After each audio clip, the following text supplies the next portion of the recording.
On Sunday, August 17th, Michael and I are going to be pouring our Solovato wines at the Festa Italia in Healdsburg, California. Right here in Sonoma County, there is actually a festival for people like us who love to drink and celebrate all things Italian here in California, and also the wineries who produce wine from traditional Italian grapes like Sangiovese and Barbera and those wonderful super Tuscan-inspired blends just like our Fortunato. There's going to be pizza from the famous A16 restaurant, cured meats from Journeyman, and you'll get to taste over 20 different producers of Italian-inspired wines in one beautiful location at Orsi Winery. We were there as guests last year, had a fantastic time, and are honored to be sharing our wines with the guests this year. Tickets are available on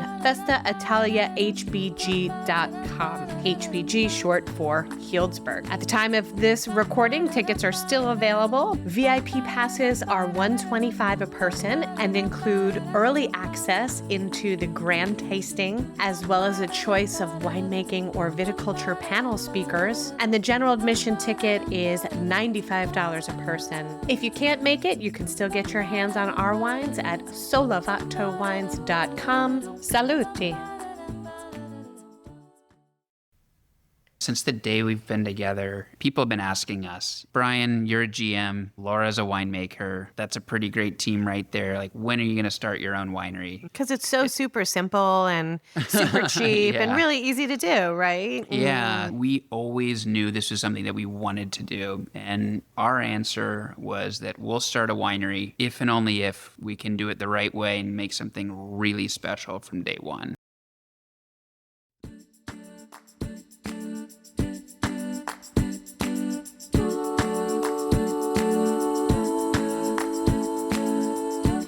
There. Welcome to this week's Sip with Nikki. I'm Nikki Lamberti here in Sonoma County, California, and I'm so excited for you to hear the interview that I've got lined up for you this week. So I recently read an article from one of our local papers here, the San Francisco Chronicle, and the title of the article was "A New California Winery Will Change Your Mind About Chardonnay."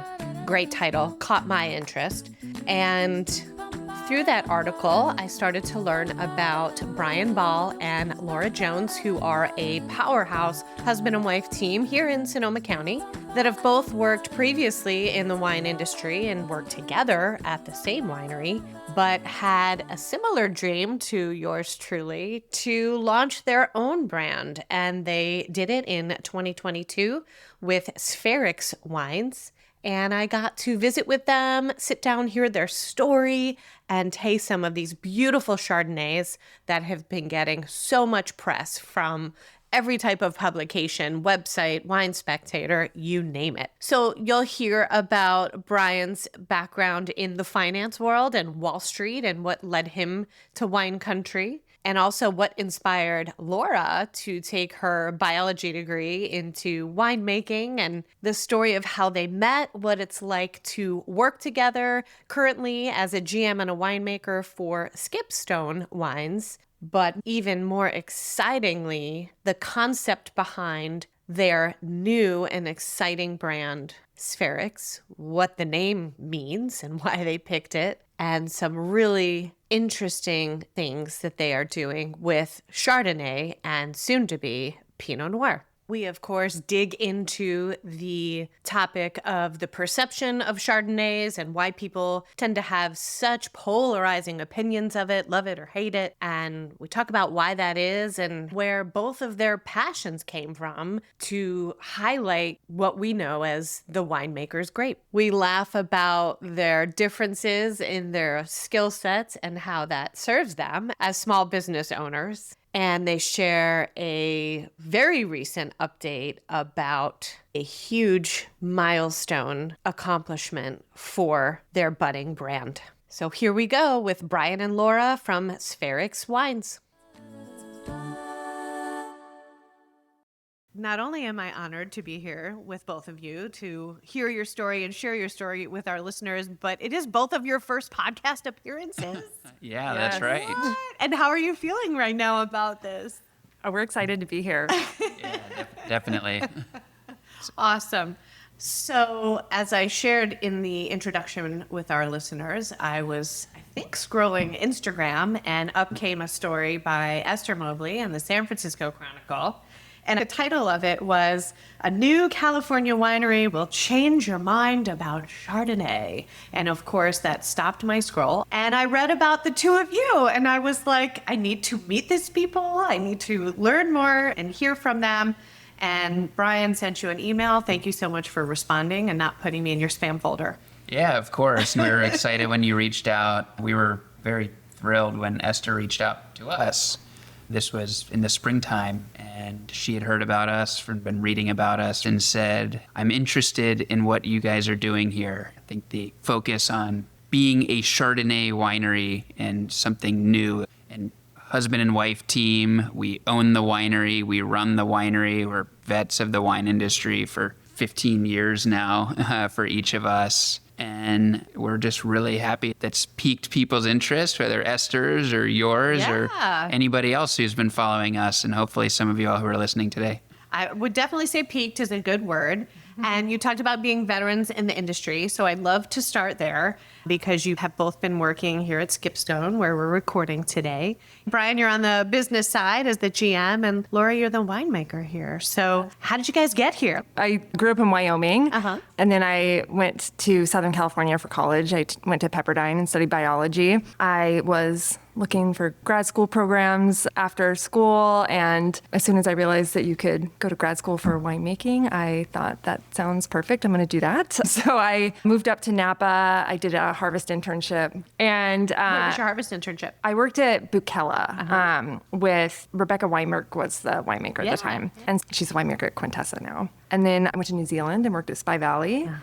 And then we started at Davis, which is where we met. And my route to the industry was somewhat similar. Came from outside of the wine world. I grew up in Virginia. Okay. And East Coaster in the house. Exactly, Whoop, East whoop, Coast. I see you. Yeah, that's right. So I worked in finance in New York City. It was 2008, 2009 on Wall Street. Oh, 2008 is a really fun time to work on Wall Street. As I always say, it drove me to drink. And I said, you know what, let's become a professional at this. Wow. So I had gotten really into wine in college. I worked in some nice restaurants. And my mentor literally turned to me one day at JP Morgan and was like, I think you should just get out of here and go do something else. How old were you at that time? I was 24 years old, so a year and a half in finance was apparently enough for me. And I had just gotten so into wine and said, let's pursue the dream. There's no better time than right now. When you're 24, it's easy to change your life at that moment. So I had found out about the UC Davis program as well. I was like, that seems to be a great way for people to learn winemaking. And I was visiting my parents, told them, you know what, I think I'm going to leave finance to go become a vintner somehow. And how was that received? Yeah, fortunately, I have amazing parents, and they were very supportive and said, you know what, there's a lot of ways to live a fulfilling and successful life, and you should go pursue what you're going to be excited about and think that you'll be able to make it work well. As circumstance had it, this was back in 2009, was reconnecting with all of her high school friends on Facebook. And she's like, my old high school boyfriend, turns out that he's a winemaker in Napa Valley. Let's send him a message and how he became a winemaker. And that's when he said, you know what, most of us hire a bunch of interns to come out and work for 2 to 6 months, get your hands dirty, learn from the ground up. And I said, that's what I'm going to go do. So had you visited wine country ever? I had never been to a winery until the day that I moved to California. Yeah, I applied to every job on winejobs.com in Napa and Sonoma County in 2010 and packed up my car and moved across the country. Worked harvest for a couple years around the world and thought that I wanted to become a winemaker. Obviously, that's not what happened for me.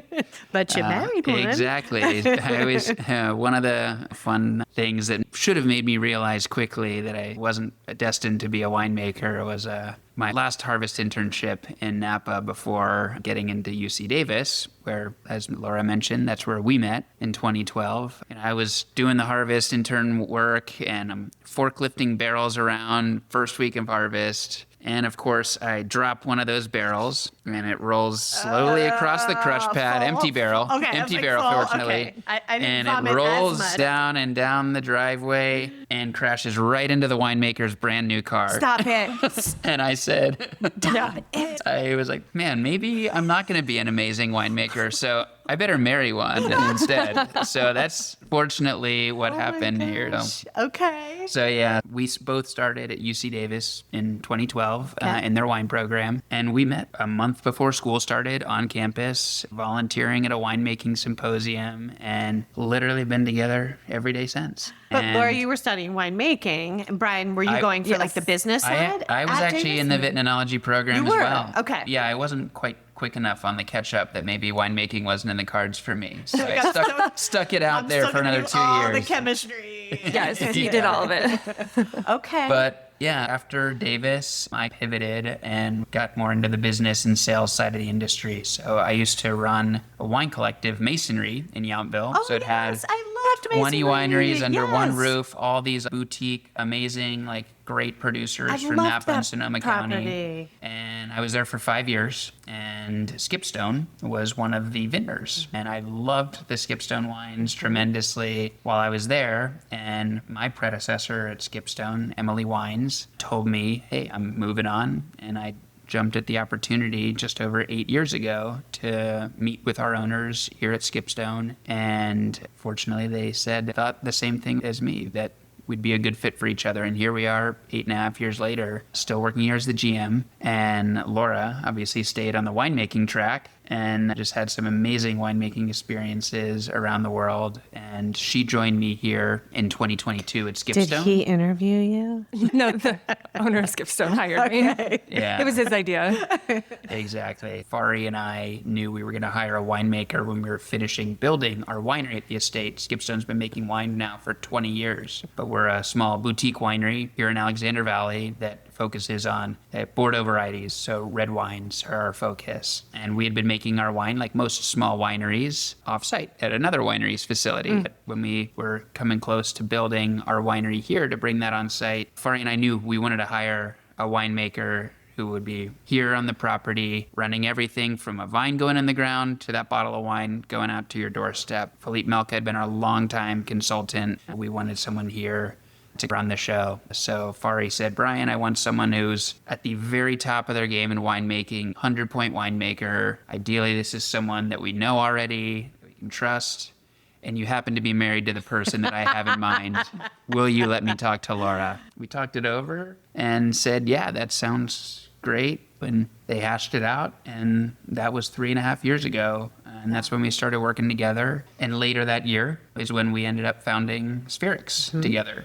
And that's now the genesis of us coming to work together as a couple here at Skipstone and to us founding Sphaerics. Launching your own business, which Exactly. takes working with your spouse or partner to a whole nother level when you're starting a business with them, speaking from experience. Before we go there, Laura, where were you most recently before Skipstone? Right after we graduated, I went to work in Burgundy. This was 2014. So I worked at Armand Rousseau there, which was amazing. That's when I decided I must marry this woman. Working at, a $5,000 a bottle Burgundy producer. So I needed to lock that down. So I worked in Burgundy, and then I came back to Napa. We got engaged in Burgundy when I was working there. He threw out Guys, his that's rose. very romantic. It was. And then I worked in Napa for a few years after that. I worked at Cliff Lady Vineyards. Yeah. And then in 2017, I started working at Aubert. And that's, It's in Calistoga, right? yes, in Calistoga, famous for Chardonnays and Pinot Noir. So I was there for 5 years. And during that time was when Brian started working here at Skipstone. So I joined him up here in 2022. So you were already both in Burgundy and here in Napa Valley making Chardonnay, and that was a focus for you. And then here at Skipstone, Chardonnay is not part of the portfolio. No. Tell me how the bubbling started of we need to start our own label, our own business together, and we are going to focus on Chardonnay. Where did that come from? Yeah, I love Chardonnay. We've always both loved Chardonnay. It was an early inspiration in my wine career.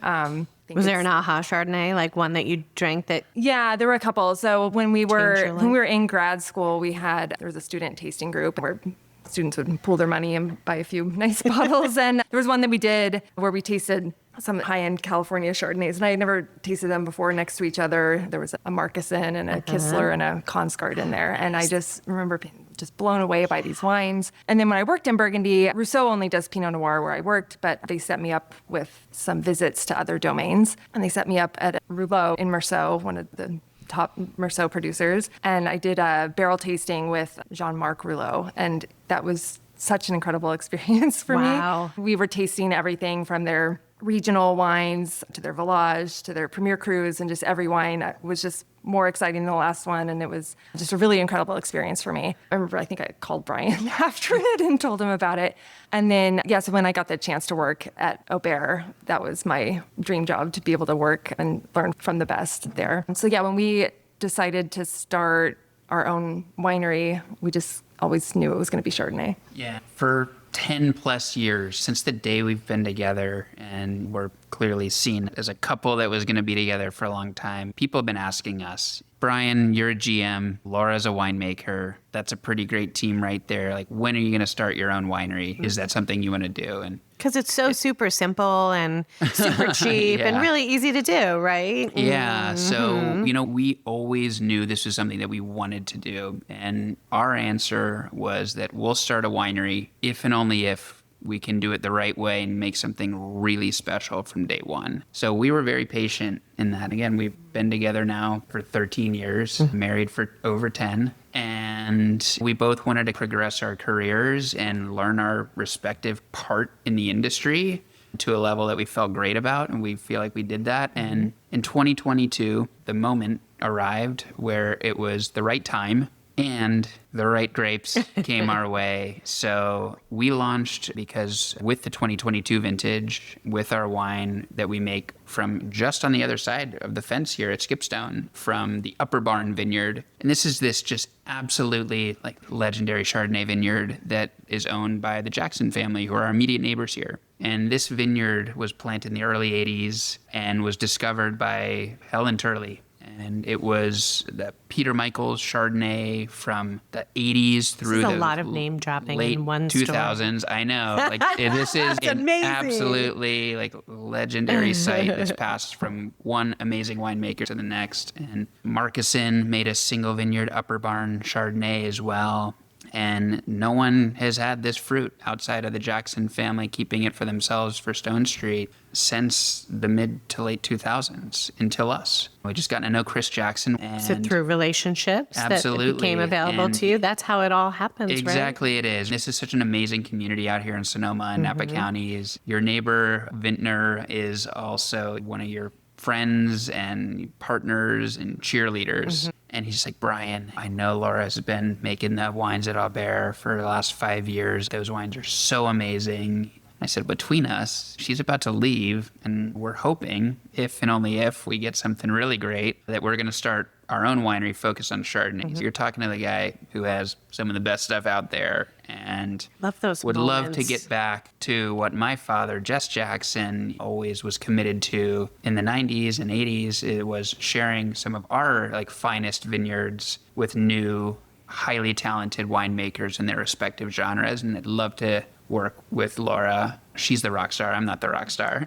He's a good hype man. Yeah. He's the what? A hype man? He's a good hype man. Yeah. That's why you're a great combination. Yeah, But so- generally the winemaker is the rock star. Sorry. Yeah. Exactly. I just answer the phone. Especially when it's a female, even more rock star status. Exactly. So, no, like I said, the best decision I made was to marry well. But no, it really was her pedigree for making some of the most collectible Chardonnay out there and them being delicious wines is what ultimately unlocked our ability to get into this amazing site, and to those that have followed from here with successive vintages as we've added more and more. We put our money where our mouth was by saying, if and only if we get something amazing, are we going to start a winery? We had something amazing, so we manifested it. have to now start this. So that's when we launched Sphaerics, was in 2022. We did just that Upper Barn Chardonnay, and we call that wine the If and Only If Chardonnay.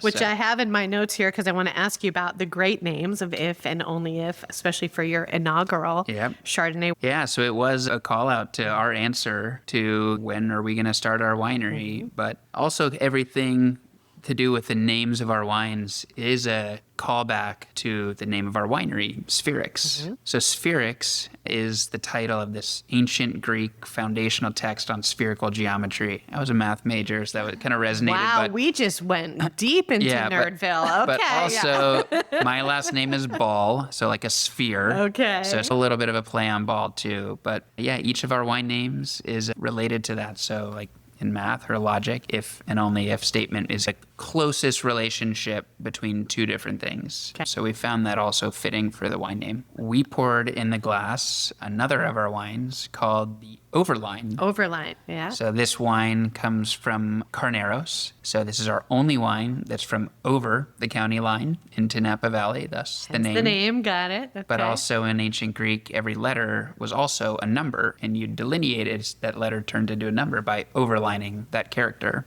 So again, that little fun play here. But Laura can talk about the overline Chardonnay maybe, and we can little sip together as well. Do you mean a sip spotlight? That's right. Sip spotlight. Okay. Yeah, let's do it. This has been so hard for me for the few minutes that we've already been talking to see this sitting here in the glass and not sip it yet. So I'm very excited. First of all, cheers to you guys. Thank you so much. Thanks for having us.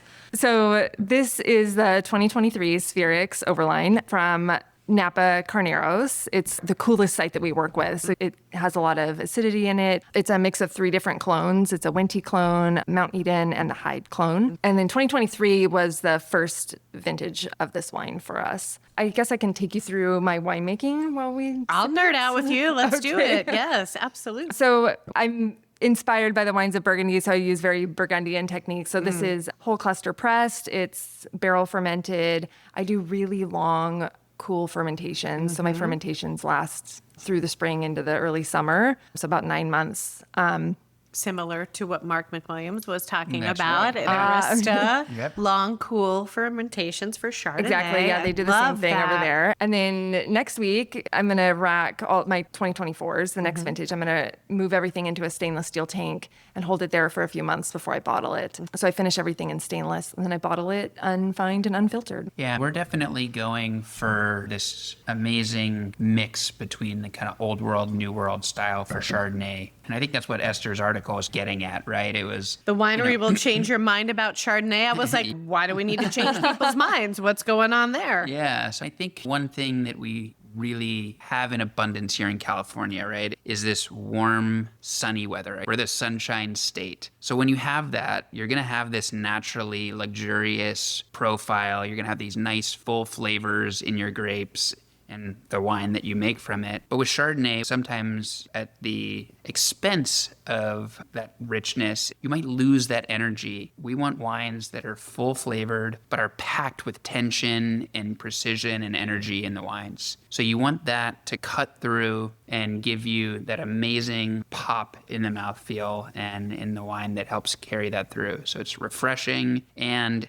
extremely hedonistically satisfying at the same time. Is he also your director of marketing? I mean, the words alone. I had written down right on your website, it says wines that emanate energy and substance. And I underlined energy. And I love that you just said it. Because again, I think like us, when we're in the wine world, we're used to words like energy and tension and things. A wine drinker who's sitting at home is like, they're talking about energy with wine. So can you talk specifically about what you mean by that when it comes to wine? Yeah, when I think of energy, it should feel that almost electrifying moment in your mouth. You taste the wine. It gives you that acidity, which is that pop. That's what makes your mouth water. I call it the exclamation point. Oh, at the end of the sip, the punctuation. I love that. Yeah. You should be excited when you taste the wine. You should feel that on the palate. And for me, that's always been like the signature in all of Laura's Chardonnays that she's made in her career is they have that voluptuous texture, but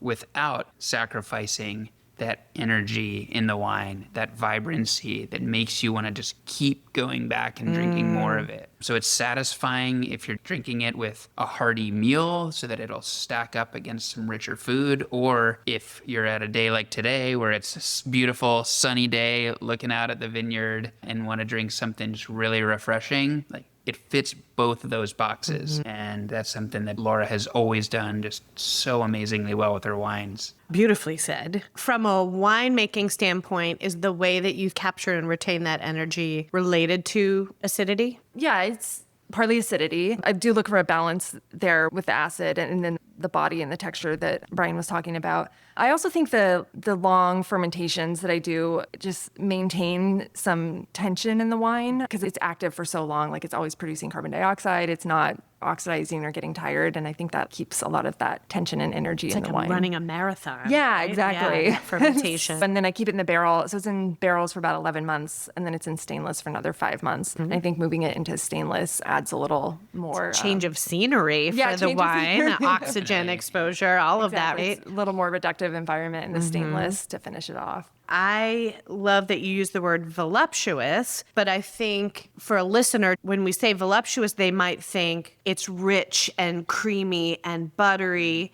Those words that Esther, probably why she said we need to change how people think of Chardonnay. Not that there's anything wrong with that style, but this is not that. It is voluptuous, but it's not flabby, Yeah, which exactly. is the word that we use Yeah. speaking about Chardonnay. Correct.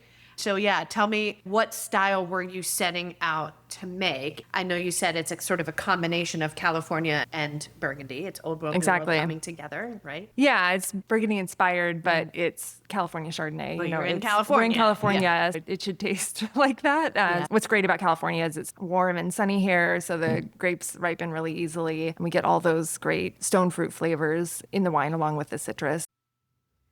We will be right back. I had the most healthy and delicious lunch the other day. It was a salmon patty over a bed of spinach, and it was loaded with omega-3 and fatty acids. I was so proud of myself. And this beautiful fish came from Sina Sea. In episode 69, you heard my awesome conversation with Sina Wheeler. She is from a 5th-generation fishing family, and she and her husband, Rich, founded Sina Sea, where he catches wild, sustainably caught fish in Alaska, and then they cut it and package it and ship it beautifully right to your door, and it arrives premium sushi-grade quality with a special recipe card on what to do with it. Well, now that it's summer, that means everything is in season right now, from their specialty sockeye salmon to halibut, cod, crab cakes, which is my mom's favorite. They're a small family-owned business, and they've been kind enough to create a discount code for our listeners. The code is SIPNC, SIP and SEA, SIPNC, and you can use that at their website, SinaSea.com. Sina Sea is SENASEA.com, and you can get 10% off your order with that coupon code. This can be for a one-time purchase, or also popular is their subscription box that you can create or let them curate for you. Their website is loaded with grilling recipes, which are great for summer, and lots of inspirations of what to do with all of this beautiful fish that they will send right to your doorstep. I encourage you to sign up for their mailing list because they do a monthly drawing for a $50 gift card every month. So check out their delicious fish at SinaSea.com. Healthy fish delivered easy.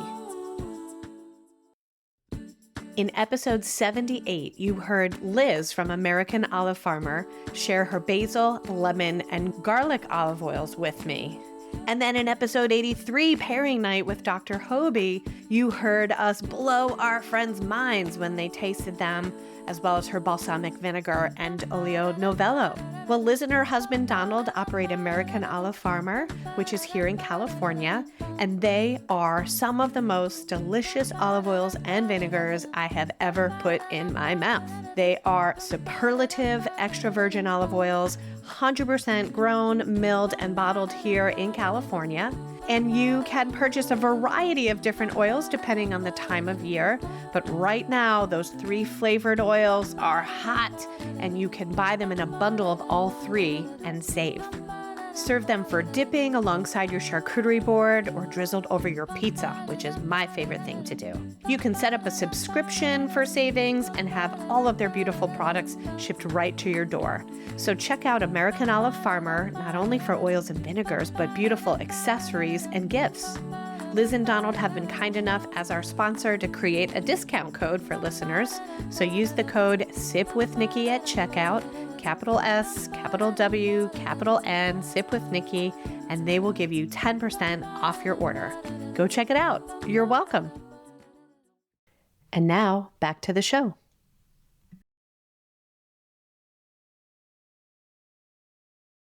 Chardonnay is just like the ultimate winemaker's medium too, right? Yeah. You can make really great examples that are super zippy, much higher acidity, crisper. You can make really great examples that are really big, really voluptuous, highly textured, riper wines, if that's your jam on either side, and then everything in between. Yep. And we find ourselves, the wines that we love the most are ones that have elements from both of those camps. And I think that's what Esther was saying, was like, you don't have to be all the way on one side of the spectrum to be a standout, if you will. We want to be best in class in the kind of profile of wines that we're trying to make, what it is that it inspires us and makes us want to make those wines. So Yeah.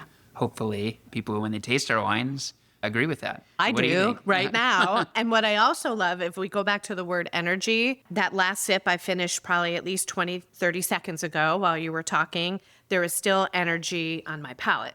So there's a long finish. It's percolating. As Karen McNeil would always say, there's choreography happening on the palate. So I love that it's not just like, yum, and scene. It's still going and it's changing and it is enticing me to, I need to take another sip. Yes, because it's dancing on my palate. Yeah.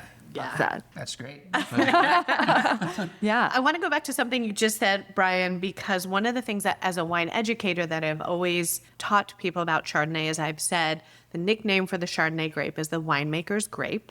And I don't know where this came from. Somewhere along my education, I learned this. Because I talk about how it's a nice canvas to start with, but you can really change it. It's really malleable. You can really style it based on where it's grown, fermentation, oak versus stainless, whatever it may be. And that's why there is such a big spectrum of Chardonnay that you were talking about, where you're landing in the middle as far as spectrum of style. Do you agree with that as a Chardonnay winemaker, that it is your grape, the winemaker's grape? Absolutely. What I love about Chardonnay is, like you said, it's a great canvas. The grape in general is a neutral variety, so it really takes on the characteristics of where it's grown and what clone it is.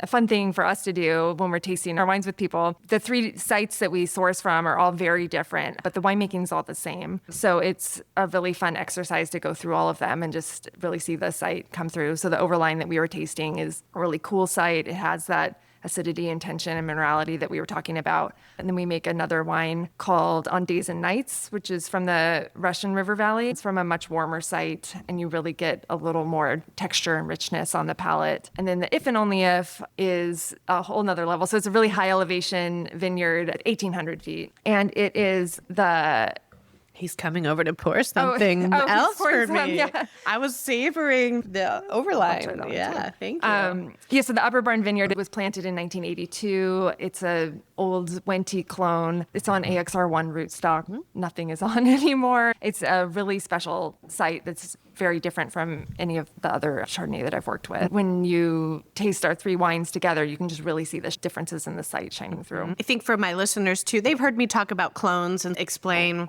what different clones are and why it's important. But would you say that, especially when we're talking about, especially Pinot Noir, because there's so many, but Chardonnay, that the clone really makes a difference as far as the expression in the glass? Not that clones of Cab are not different from each other, but would you say it's more evident and more apparent in Chardonnay? Yes, I think so. In Chardonnay and Pinot Noir. Yeah, a lot of what we work with is different Wente clones. So we have a pride. Great. Yeah. Yeah, it's a great one. Some of the heritage clones are what we tend to work with. And so what Brian just poured you is a barrel sample. Out of a shiner, not labeled. So a barrel sample, thank you. I pulled this morning. It's a barrel sample of the 2024 If and Only If Upper Barn Chardonnay. Okay. So this will be racked up to tank next week, and then I'll hold it there for 5 months and then bottle it in January. How'd you decide on 5 months? Why not 4 or 6? So I leave it in barrel for 11 months, and that's for a couple of reasons. I do think if you leave it in there much longer than that, the wine can start to oxidize, start to get a little tired. For the style that I'm making, there's other people that leave it in longer, and it definitely works for them. And then also a little bit is for logistics, because I need the barrels empty. It's a real part of winemaking for the too, incoming- logistics. for the incoming The big harvest. puzzle. Yeah. So I have the next vintage of grapes coming in. Those are my used barrels that I use. And then it's really fascinating to taste the wine when it's in tank. It's a great time to visit us when I have wine from August through early January when the wine's in the tank. It goes through so many changes during that time. It tightens up a little bit and it closes down and then it opens back up. So I've found that between 4 and 5 months is a good time to leave it in there before bottling. And where are these tanks? If you're saying like people could visit with you and maybe taste out of these tanks, where are they? We make our wines in Healdsburg, and like most small wineries, we actually rent space at another facility. God bless the but it's custom crush business model for the Exactly. little guys like us. Exactly. It's what makes us be able to do what we do. Yep. But we have an amazing partner that lets us make our wines there and also allows us to host people. So if you're ever looking to come out, Yes. just reach out to us at Sphaerics. You can go to our website, sphaericswine.com, and you'll be able to email us. Would love to host you, give you behind the scenes in the cellar. Like Laura said, summer and fall is amazing because we'll be able to do what we're doing today. Taste a wine directly out of barrel and give a preview of what's coming up. So it's a really fun behind the scenes to see what it is that we do and what Laura's doing to make these wines so special. I think that could be a really unique opportunity for people who are listening who do like to come out here. There's so many beautiful places to go and be in a beautiful tasting room with a hospitality person, but to stand in front of the barrel or the tank with you guys and taste these wines as they're in progress, what an amazing experience for people. Yeah, it's a fun one. So it's just Laura and I that work and own and run Sphaerics together. So you're going to be talking with the person who's either making it or is married to the person who's making it. Taking a lot of The it. person selling it, Yeah. delivering it. So cool. Thank you for extending that opportunity. And we'll Absolutely. definitely, I'll put the link in the show notes so people can find that to reach out to you to set that up. So back to this wine that you pulled out of barrel this morning. So 2024, and this is from the vineyard pretty much where we're sitting. So completely different than Carneros. Yes. Would you almost say you can't get that much more different within the same county than Carneros and Alexander Valley? Yes, probably. The Sonoma side. The elevation and the age of the vines. It's just the heat, and isn't it? It's much warmer up here. It's warmer here, but when you go up the mountain, it's pretty interesting because it doesn't get as hot during the day, but it also doesn't get as cool at night. Okay. So the diurnal Less of the diurnal shift. Yeah. So the ripening's different up there. But yeah, like you said, it's completely different from the Carneros wine that we just tasted. We'll have to cheers again because we say new wine, new cheers. And we're going to include Katie, who's sound engineering today. Thank you, ma'am. Cheers. Cheers, Katie. And we're all going to taste it. So this is the second time that Brian has tasted this wine. Really? Because I don't let him taste it while it's fermenting. Because He'll die. the first, so You that won't die if you taste fermenting wine. as I've said, my fermentations are very long, and you know when wine's fermenting, it tastes funny. It's Funky. and it's cloudy. And our first vintage, with the 2022, it was this wine. It was the only wine we made, and as this was a major investment for us, like that we were starting this together, and we were so honored to get our hands on this Upper Barn Chardonnay that we were working with. No pressure. And I had a sample. I was just so excited. I think it was just finishing primary and just starting mallow, which is probably the weirdest time to taste it. But I wasn't even thinking about that. And I poured Brian a taste. And he tasted it and looked at me and said, "Laura, what did you do?" Like, he said, "It tastes like kombucha." And then I just stopped. I was like, "You know." But had you ever tasted wine at that stage before? You know, it had been a very long time. Like I've already clearly. established my winemaking bona fides were destroyed Jumping when the I barrel off the dropped forklift. the barrel. Yeah, I'm not welcome for many reasons apparently in the cellar anymore. I feel like once a year he gets a late night phone call where I'm asking him to come to the winery to help me. That's when I know it's really dying. Because you're yeah. losing your shit in that moment. So yeah, he helps in the cellar sometimes. Yeah, but- I'm definitely like the B team in the cellar at Sphaerics. Do you feel like in a moment like that where something's going down and, you know, you're having a stressful moment and then you call in the B team, is that where maybe not only the working relationship, but the relationship of being a couple, being husband and wife, like you can balance her out in that moment, you can lean on him in that moment? Well, Does what's that play in? No. But what's nice we love working together at Skipson, where we're full-time employees and running a business together. But what's so great about it is that we do different things, and we're both great at what we do, but it's totally separate. I was totally trying to romanticize Yeah. it, and she was like, no. And I love that about you, Laura. Keep me honest. Yeah, I was about to agree with you and be like, yeah. Yeah, no, absolutely. yeah. And if It's Michael was definitely here how at the it moment, goes. he would be Yeah. rolling his eyes when I asked that question. So I get it. No, we balance each other out. Obviously, he's more front of the house. Yeah, we definitely hype both man. have our strengths and both our experience and what we just naturally gravitate towards. There's no way that I'd be able to make wine this stunning, and that's Laura's amazing contribution to what we do at Sphaerics. And what's so nice about having him is most winemakers are bad at sales and don't know, where to even begin with selling wine. So that's so nice for me to have not have to worry that's about. why you married him. I know, just not having to worry about that or deal with it. There was one time early on where I realized how terrible I was at sales and business. It was right after harvest 2022. So the Chardonnay was in the barrel fermenting. We didn't have a name. We didn't have a website. We were getting the business set up. And I think it was the first dinner party I went to after harvest, emerged from the cellar and put on clothes that weren't wine stained. And we went to a dinner party and there was some high interest wine collectors there. And I started telling them about what we were doing. We got this Upper Barn Chardonnay and my background. And this guy was just so interested. And he said, oh my gosh, this sounds amazing. How do I get some? And Brian overheard the whole conversation. And I said, we don't have a website up. Just check in a year from now. And Brian, He was like, oh, no, Yeah. no. he cut in. He said, excuse us for a minute. Hello, sir. Yanked me. No, he yanked me aside. He said, Laura, get his email.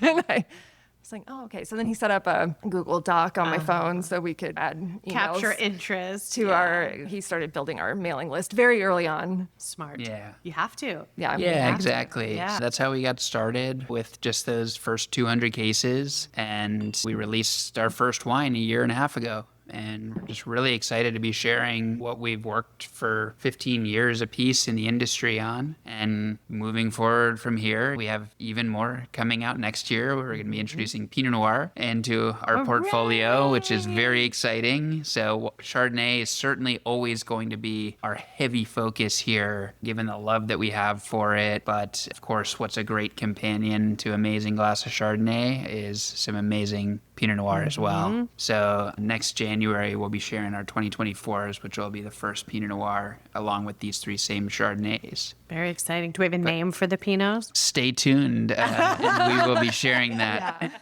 That's one other thing that Laura contributes well, is she's the one that's come up with every single name. Oh, good. of I all struggle with the winery naming. names. Oh my Naming's God. hard. It is so hard. stressful. It was the hardest part for us. It really is. Everything's taken. Yes, I know. You sit there and you Google, you're like, no, Yeah. I know, I've been there. And So, yeah, but we were really happy when we found Sphaerics and we said it out loud and we were both like, oh, yeah, that's it. And it was available.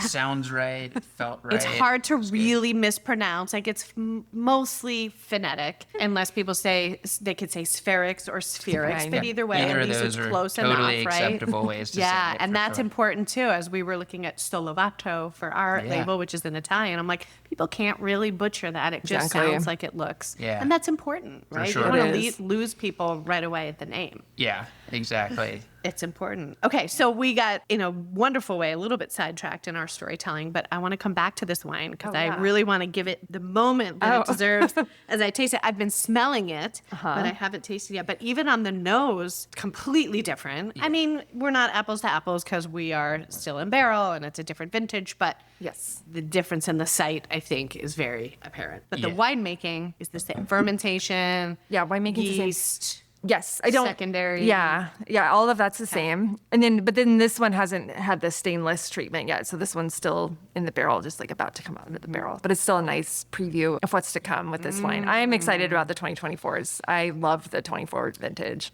Yeah, every mouth spouse of a filling, winemaker yeah. knows the emotional roller coaster that is harvest. But 2024 was the harvest that I'd never seen Laura as relaxed and confident in the moment as she was with 2024. Just a I mean, nice every pace. single week it was like, oh my God, the grapes that we just brought in were perfect. Casually wait another 5, 6, 7 days. The next grapes come in, they're Even absolutely the pacing perfect. of So it is what we hope for, where it's not all at once, right? Yeah, because 22 was all at once, and then 23 was the wine that we tasted before this was a very late, long. We're all cool tapping our harvest. fingers, Yes. waiting for I don't like ripening. that. No. So 24 was just a nice pace. Deserve that after some of Yeah. the For years that sure. we've had, just with timing. Exactly, Yeah. but really it's all about like how does the wine taste in the end, right? And 24s just are so delicious. We're getting a sample here, which, like you said, it really is a totally different wine than the others. And for us, this is where the site shines through in the glass here. This is as special of a site for Chardonnay as it gets in America, and we're just unbelievably thrilled that we get to continue working with this site after such an amazing lineage of iconic winemakers that have worked with this before. So we're very happy about that. Congratulations. It's stunning. And the way the sun is coming through your glass, I'm just looking at these tears that are dripping down. Because there is a viscosity, there is a mouth coating to this, and that I know may change after some time in stainless, but right now it's very rich feeling, but the taste is still elegant and restrained. It's not blah, right? It's not, do you know how to spell that? BLAHHHHHH. And I think what I really want listeners who are just everyday wine drinkers to know, and I still feel as a wine educator, we lead this charge and we fight this battle all the time about the perceptions of Chardonnay, because there's so much out there that is not good. There's so much wine out there that is not good, but specifically with just some of the commodity Chardonnays that are there. But when coming from such a legacy site, to use your words, with such a talented, intuitive winemaker, and a great name and business behind it, that makes it all happen. But just the layers that are in this glass in front of me right now are just as complex and interesting and exciting and changing and evolving as a Cabernet Sauvignon or some of the things that people expect that more from. Does that make sense? Absolutely. Yeah, I we think agree. Stunning. Yeah, I've always admired the great white winemakers. I think it's just such a specific talent to be able to make a white wine that, like you said, can be on the table with all the great red wines and be just as interesting. Speaking of on the table, talk to me about with this wine specifically, if you were to take the rest of this sample bottle for dinner tonight at home and create the perfect pairing, what do you like with this? I think the thing that's just so great about this wine is it has that richness that it can go up against something really full, luxurious dish. Think of like lobster bisque or something that is like as creamy and Lobster rich mac as it and gets. cheese. Yeah, it will absolutely Truffle hold lobster up to mac and that. cheese. Yeah, we can keep. Yeah, let's keep going even more decadent. What else With can we throw bacon on on there? top. Yeah, there we go. But it has the stuffing to hold up against that. But also, we've done wine dinners where it's actually leans more into that zestier side of the wine, that brighter, zippier quality there that we talked about, where it's gone up with a hamachi crudo as well. So it just You said my has favorite word. Say it again. yeah, hamachi crudo. crudo. Yeah. So it just can go to the two extremes of pairing. Yeah. Because of that richness, because of that energy that we've been talking about, that just makes this wine so wildly versatile. So yeah. So this will be available when? We do our offering to our mailing list in late January Okay. each year, where we break down what we have. So we're going to have the 4 different wines from 2024 that we talked about, and we'll be sharing those with our list members in January and starting to get them in people's hands that following month. We like to get the wines out there for people to start enjoying as soon as we possibly can. So people should get on your mailing list, which again, I'll share in the show notes, the link for them to do that. That's how they can get access to these wines. Absolutely. Yeah. So the best way is for us to be able to keep in touch with you directly. So it's sphaericswine.com. You can sign up for a mailing list there. That way we can stay in touch with you on any other news that we have from the estate. And if we're ever out on the road, when you're in Dallas Yeah. and we're doing a tasting We got a lot or of Texas, dinner in Florida, Dallas Jersey or wherever it listeners is on there. that you are. We also have this way we know 46 how to other reach out to you. countries listening too. Oh, And I wow. know you're talking about expanding potentially Oh, yeah. internationally. We We would, have a lot of listeners in a lot of countries. Oh, amazing. Well, we got a lot of places we still need to go, Laura. So let's go do, see yes. everybody. Yeah. People should be excited to try them because they're really interesting and exciting. And I'm just going to go back to that word energy. They are full of energy. And now I'm full of energy after learning about them. Love it. What have we not talked about? Yeah. Again, it's just Laura and I that own Sphaerics. And we have made our entire careers in the wine industry. We didn't come from outside the industry with many millions and millions of dollars to start. We started with making a couple hundred cases and slowly, bit by bit, have grown. And we were buying grapes. All three of the wines that we've discussed from the 2023 vintage are partnerships with different growers.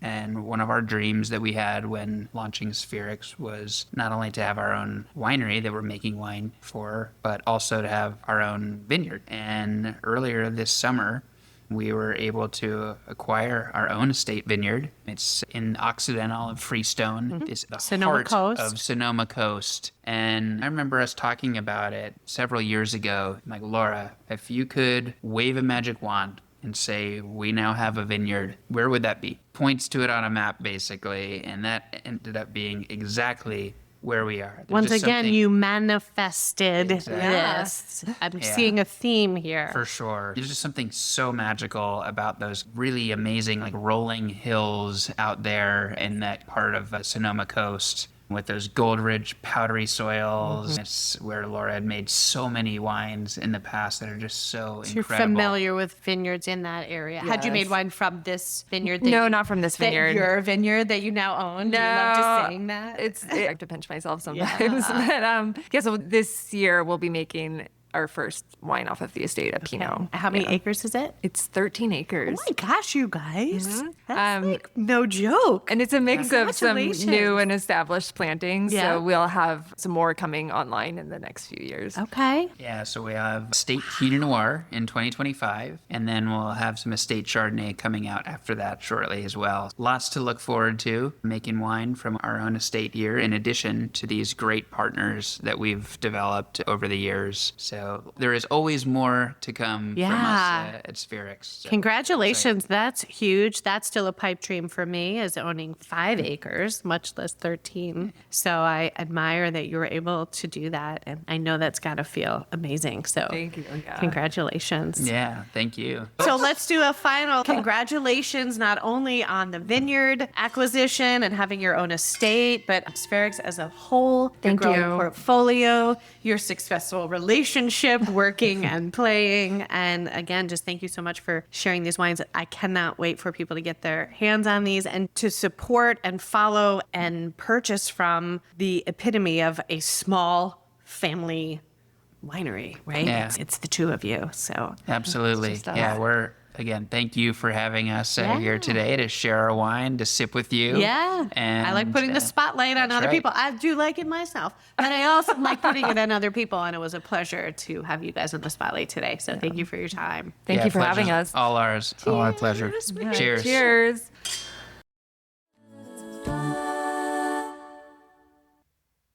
I so enjoyed my time getting to know them both and tasting their really spectacular wines. And if you're a regular listener, you know there's a theme here over the last year and a half where I love to share not only joy and wine and food, but hopefully inspiration to go for it. If there is a dream, if there is a goal that you have, I feel that Laura and Brian are a perfect example of dreaming big and then taking the time and the steps to make it a reality. And I'm so excited for them and for you to get connected with them. The best way to do that, first and foremost, is visit their website, sphaericswines.com. Sphaerics is spelled Sphaerics, wine.com. Sphaericswine.com, and click the sign up button. You'll see you can't just purchase their wines on their website. They're too small and it's done all through allocation. But as you heard Brian say, if you sign up for their mailing list, they will reach out to you in January when they have their release, and you should reach out to them if you're coming to wine country anytime so that you can do some of that barrel or tank tasting that we talked about. Follow them on Instagram as well. It's Sphaerics Wine on Instagram. And my hope is that you've learned a little bit more about a sometimes misunderstood grape and type of wine, which is beautiful Chardonnay, and why it is so exciting and interesting and should be in your glass. And whatever you do between now and next week, I hope that you sip well.